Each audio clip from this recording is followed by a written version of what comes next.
Hi everyone. This is the last in our series of faculty talks, trying to share with you some of the interesting new research that everyone has been doing. I'm grateful to all my faculty colleagues who have contributed to this series on short notice, and I'm grateful to all of you for listening. I hope that it's been interesting for you. I wanted to share with you an article that I've recently written with 4 doctoral students from the Lynch School, with Renata Love Jones, Will Peters, Stacy Morris, Juan Cristobal Garcia Huidobro. 3 of them happily deserve congratulations for just having finished their degrees. I wish them well as they move out into the world. We have an article that's forthcoming in the ECNU Review of Education that tries to map out the landscape of recent efforts in whole person education. There's been an explosion around the world, largely in response to the testing and the heavy emphasis on academic standards, relating to a feeling that a lot of educators, parents, and children have that we need to consider other dimensions of young people's development in their schooling, in addition to subject matter knowledge and vocational training. Of course, it's crucial that kids learn certain subject matter. Nobody disputes that. But we also think that there are other kinds of development and other sorts of needs that young people have. And around the world, there have been movements. In the US, it's often social and emotional learning. In other parts of the world, it's called well-being or an emphasis on flourishing. And of course, there are venerable traditions in character education, whole person education, and so forth and so on. So we set out as a group to try to understand what is the landscape of all these movements. It's a bit chaotic out there. Many heterogeneous movements with different groups of people trying to present their latest research on character traits like grit or growth mindset, on specific movements like emotional learning, on other approaches that are trying to get at dimensions of young people's development in schools that go beyond subject matter knowledge and go beyond vocational training. What we ended up with was a heuristic, and I'd like to just share it with you quickly. Basically, what we say is that any educator who wants to adopt an approach to development that goes beyond just teaching subject matter needs to ask 4 questions of the movements that are on offer. So if you're considering adopting a social and emotional learning package, or something about well-being, or a curriculum for grit or growth mindset, or something about flourishing, or a particular kind of character development, or a whole child approach, before you adopt it, we recommend that you ask 4 questions. The first question is, what is the larger goal of the development that's being envisioned?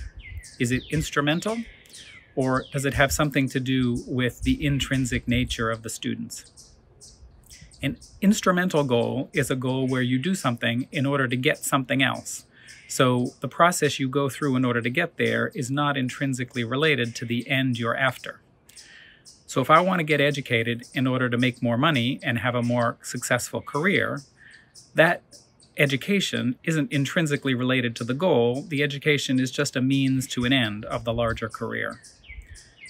And in fact, a lot of the movements in whole person education, well-being, take this as their approach. There's a movement toward 21st century skills, for instance, which says kids should be taught to work in teams and have empathy and have creativity and innovation. Those are all good things. We certainly wouldn't object to any of those as goals. But the reason why educators say kids need these 21st century skills is so that they can get jobs in the new emerging economy. Getting jobs is a very good goal. We think it's not a sufficient goal for education, but it certainly is an important goal, and we wouldn't want an educational system that didn't succeed at it. There are other movements in whole person education, however, that are more focused on intrinsic goals. That is, they try to help young people become good citizens or ethical beings who know how to make moral choices in their lives. And those are examples of ends that are intrinsic. We don't want to educate people to develop character so they can get better jobs.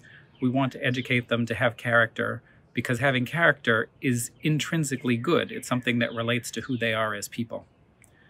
So the first question that we recommend you ask when you're considering a whole person or a well-being approach is the goal of the approach to help kids extrinsically get some larger goal like having a successful career, making money, getting a job? Or is it intrinsic? The second question that we ask has to do with the social or individual aims of the movement.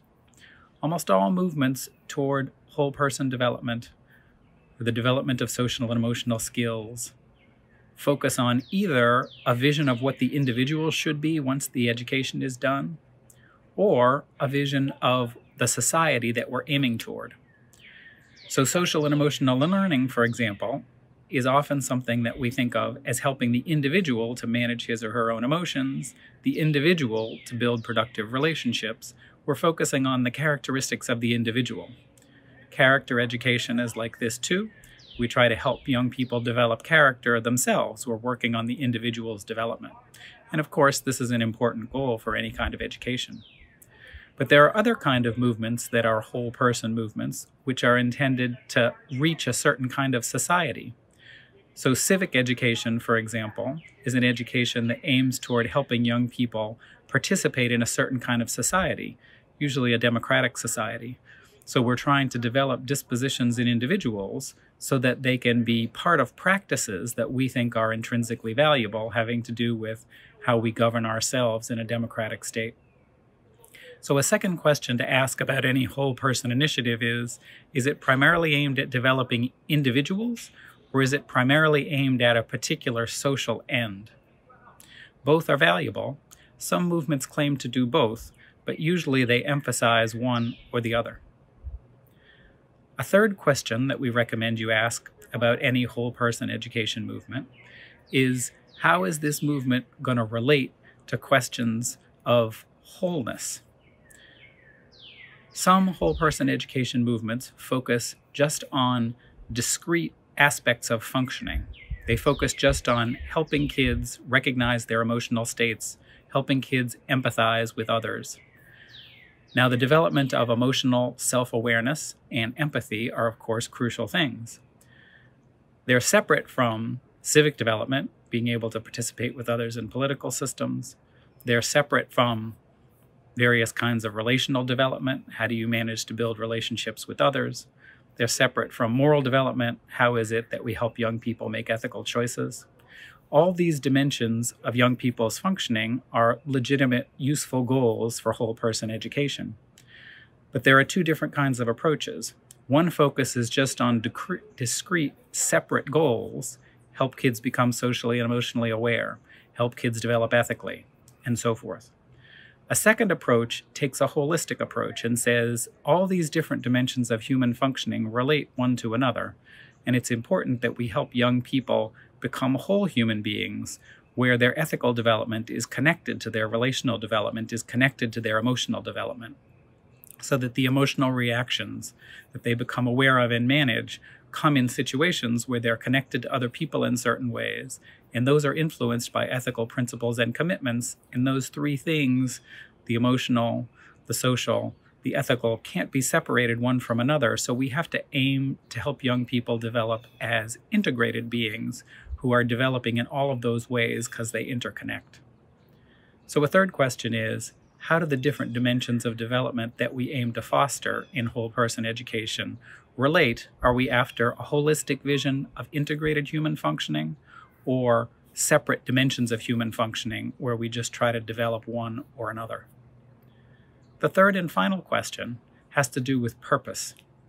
A Boston College education, ideally, is about helping young people find a sense of purpose, what will give them a sense of meaning, what will allow them to sustain a life where they have a sense of fulfillment over time because they feel connected to some larger whole. Many movements in whole person education do not really engage with purpose. We want kids to develop emotional self-awareness, we want them to develop empathy, we want them to be certain sorts of civic participants, and so forth and so on. And again, all of those are valuable things. We certainly don't condemn any of them. But we argue that it's also important that as we try to foster young people's holistic development, we engage them with questions around purpose. What is the larger moral order that we are called to be part of? And how is it that a young person is envisioning him or herself as connected to that order? What is he or she called to do? What is the larger purpose there? We don't have a right to tell young people what to believe in and what the larger moral order consists of. Different communities, different individuals have different visions of that. But we do have a right to ask young people to engage with those questions. What is of ultimate importance to you? And we have a right to say, a simple or superficial answer to that question is not sufficient. You need to go deeper to develop a sense of purpose that's sustainable. So those are our 4 questions. We offer this article as a way to help educators and policymakers reflect more deeply on all the heterogeneous kinds of programs on offer in the realm of whole person education, social and emotional learning, and so forth. And we hope that it can be useful to you as you reflect on what the larger goals of education should be. Thanks again for listening to our series. We hope that you all are safe and well, and we'll continue to be in touch as we move forward. So long.